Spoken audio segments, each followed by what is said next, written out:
നമുക്കെന്നാ വീട്ടിൽ പോയിട്ട് വരാം, വാ. രാവിലെ തന്നെ എണീച്ച് പല്ലും തേച്ചിട്ട് ഞാൻ ഫുഡ് കഴിക്കാനിരുന്നു. ദോശയും പാചിക്കറിയായിരുന്നു ഇന്നത്തെ ഭക്ഷണം.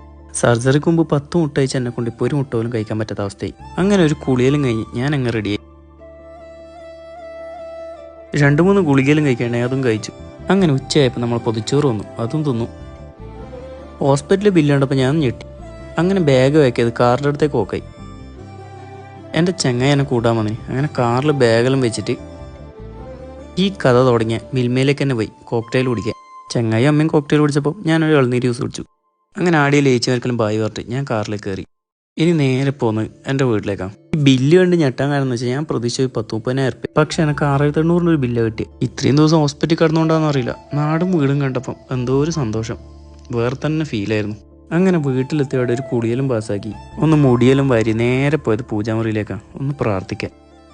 അപ്പോൾ പിന്നെ ശരി.